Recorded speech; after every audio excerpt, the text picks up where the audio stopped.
Winner of Time magazine's 2017 Person of the Year will be announced later today on the NBC Today show in the States. The shortlisted finalists were revealed earlier this week. They include President Donald Trump and the North Korean leader Kim Jong-un. Here to tell us more about the shortlist this year are Kate Kininmontt MBE, Chief Executive of Women in Film and Television, the entertainment journalist Caroline Frost, and the US political commentator Charlie Wolf. Before we get into this, let's give people a quick rundown of who's on this list. Obviously, Mr. Trump and Kim Jong-un, Jeff Bezos, the Amazon CEO. Interestingly, groups of people, the Dreamers, we'll talk more about that in a second, Patty Jenkins, Wonder Woman director, Colin Kaepernick, the former San Francisco 49ers quarterback, the hashtag #MeToo movement, Robert Mueller, Crown Prince Mohammed bin Salman, and President Trump, Xi Jinping. That is your list of nominees. Kate, I'm going to start with you. Time Person of the Year includes two groups of people. Yeah. Why? Well, there has been a tradition that the Person of the Year is not necessarily a person. In fact, when it started in 1927, it was called Man of the Year. And in spite of that, they would choose women, like, for example, Wallis Simpson, Queen Elizabeth, and she would be Man of the Year. So I think it's perfectly valid then to have a group as Person of the Year too. OK, Caroline, who are these? The Dreamers and the hashtag #MeTooers. Can you outline who they are? So these are the two groups that, as you say, are on this year's list. We have the Dreamers, who represent this kind of in limbo group of people in the States. I mean, to me, that this is more symbolic. It represents people's response to one of the most significant Trump turns on policy. There's no one figure in that group. It's more about what it represents in the US government. It's very political.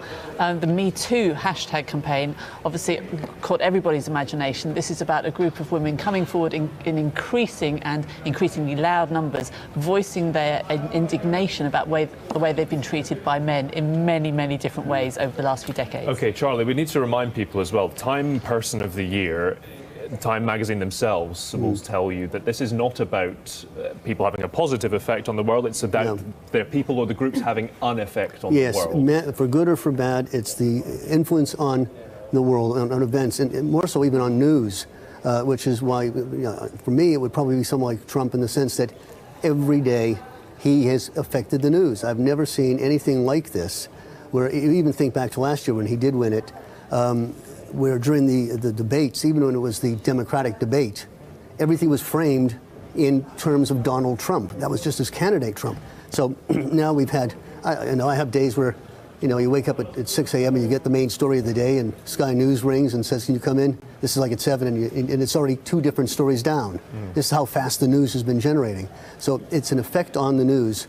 And you were talking about the hashtag movement. That's the only one I can see having another chance because it is a very current story and it's more of a phenomenon. So that, I think, is on people's minds. Who's your bets on, Kate? And also that question of, should it be a positive thing? Should we leave it as someone or a group of people who have an effect regardless?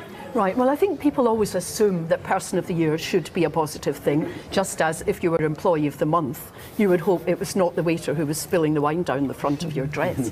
But in fact, over the years, we've had Ayatollah Khomeini, we've had Adolf Hitler, for goodness sake. It's really been about who has made the greatest impact. And I would say the greatest impact has been made by the hashtag #MeToo campaign, because within 24 hours, 4.7 people around the world had actually joined it and said, yeah, me too. Caroline? Well, I add my voice to Kate's. However, to keep it interesting, I would say Robert Mueller. I like the idea of a man holding somebody as powerful, as whimsical, as capricious as Mr. Trump to account.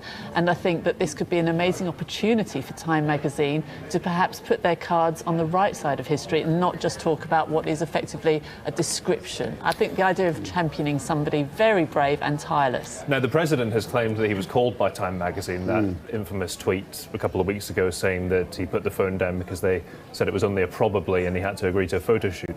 If they do what Caroline says and Robert Mueller, for example, is given Time Person of the Year, what do you think the president's reaction might be? That's a tough one. I can't see them giving it to Robert Mueller, to be honest. I just don't see that as doing. He's a funny one. Either he would say it was probably going to me and they chickened out, or he won't accept it. whatever you expect him to do, that's what he won't do. So expect the unexpected. Okay, well, we wait to see what happens a bit later on today. Kate, Caroline and Charlie, thank you for your thoughts. It's going to be